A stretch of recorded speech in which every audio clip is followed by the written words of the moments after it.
Жат ағымның жетегіне ерген алматылық қыздың әңгімесі. Сұңғақ бойлы, көрген көзді сүйсінтер келбеті бар Гүлнұр бір кездері Алматыдағы Жүргенов атындағы өнер академиясына түсуді армандаған. Бірақ бойжеткеннің қалауын анасы мен оның жат ағымды ұстанған күйеуі харам деп санап 9 сыныпты бітірген кезде оны медресеге оқуға берген.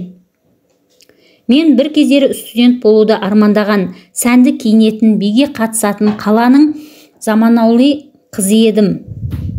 11 сыныпты аяқтаған соң Жүргенов атындағы академияға түсіп, актриса боламын деп шешіп те қойғанмын. Отбасында 2 баламыз, менен кейін інім бар. Әкем ертеректе қайтыс болып кеткен. Оқиға сонау 2009 жылдары басталды. Анам екеуміз барахолкада, өзінің бутигі бар саудагер еді. Жұмысында жүріп дінді қатты ұстанатын тәжік азаматымен бас қосады. Осы кезден бастап біздің өміріміз қатты өзгерді. Ол өгей әкеміз анамнан 25 жас үлкен, анамның басын қалай айналдырып алғанын білмеймін. Бірақ сонымен танысқаннан кейін анам күрт өзгерді. Бірден хиджаб киіп оранып кетті. Біздің де араб тілін оқуымыз керек екенін осы уақытқа дейін қатты адасып келгенімізді айта бастады. Басында бәрі уақытша болар деп мән бермей жүргенмін. Бірақ соны інім екеумізде медреседен бірақ шықтық. Анам менің жылап, жалынып, тіпті үйден кетемін деп қарсыласқаныма да қараған жоқ. Сен осылай жүре берсең жеңіл жүріске салынып кетесің деп менен құтылғанша асықты. Солай мен 2 жыл, інім 1 жыл медреседе оқыдық деді. Оқыдық. Медресеге барып өзінің жаңа өміріне көндіккен Гүлнұр да хиджаб киіп 5 уақыт намазға жығылған, ал өзінен 5 жасқа кіші інісі еш қарсыласпастан анасының айтқанын орындаған. Ол кезде інім әлі бала ғой, анамыздың айтқанын орындау керекпіз деп ойлайтын. Оның үстіне ол жуас, көп сөзі жоқ еді. Ал мен медресеге келген соң мінезім басылып қатты өзгердім. Түрлі уағыздарды тыңдап, осы уақытқа дейінгі өмірімнің бәрі күнәға толы болғанына сендім. Медресені бітірген соң олар мені тастақ жақта тұратын жасы 40-тан асқан азаматтың 3-ші әйел етіп тұрмысқа берді. Мен ол кісіні 1 рет қана көрдім. Ол адам менің анам жұмыс істейтін Байсат базарында базарком екен. Яғни базардағылардың үстінен қарайды. Өзі сымбатты, ауқатты еді. Ол менімен некесін қиған соң сол маңнан бір пәтер жалдап мені үйде отырғызып қойды. Өзі аптасына 2-3 рет кеп тұратын, қатты қызғаншақ еді, тіпті телефон ұстатпайтын, теледидардағы әншілерден де қызғанып үйде ештеңе көрсетпейтін. Кәдімгі тордағы құс сияқты күні бойы терезеге телміріп отыратынмын. 1,5 ай өткеннен кейін мен аяғым ауыр екенін білдім. Бірақ күйеуім мені терезеге көп қарайсын, сыртта біреуің бар деп таяқ астына ала бергеннен 3 рет түсіп тастадым. Қатты қиналып ауырған кезде аузыма су тамызатын адам болмай қиналдым.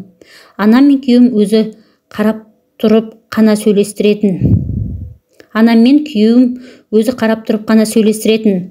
Бәрі жақсы дегеннен басқа ештеңе айта алмайтын едім. Түсік тастай бергеннен азып тозып ауырып, құр сүлдерім қалғанда күйеуім талақ айтып үйіме апарып тастады. Сондағы айтқан сылтауы қыздарың салақ. Осылайша жарты жылда мен ешкімге керек болмай қалдым деп жылады. Гүлнұрдың анасы мен өгей әкесі қуана қарсы алмаған. Бір өкінішті бұсы бойжеткенде 3 ай өткен соң тағы бір таныстарының ұлына тұрмысқа берген. Мені өгей әкем де анам да аса жақтырмады. Қайтып келген қыз кімге ұнасын? 3 ай үйде отырған соң олар мені бір таныстарының менімен жасты ұлына үйлендірді. Осы уақытқа дейін 4 күйеуге шықсам да ақ көйлек киген емеспін.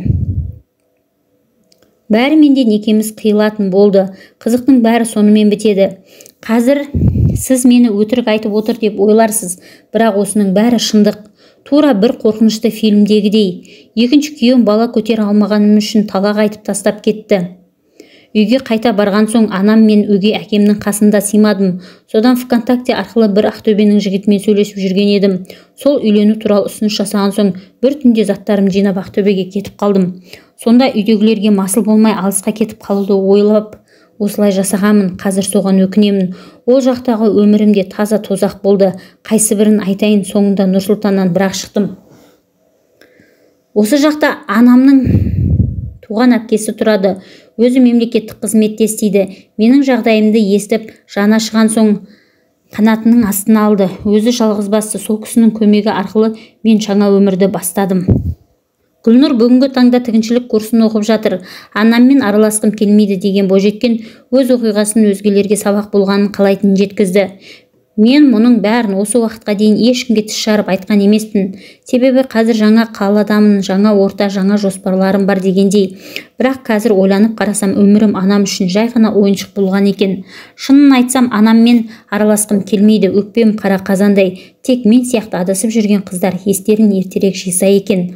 Ата-аналар балаларының өмірімен ойнамаса деймін. Дінді ұстанып ұстанбау әркімнің өз таңдауы.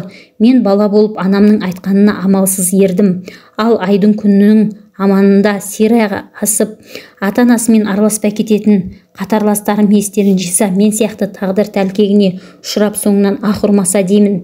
Дінге фанат болмау керек. Бәрін 50-50 ұстаған абзал. Бәрін ой елегінен өткізу керек. Болашақта өз өмірім туралы кітап жазғым келеді.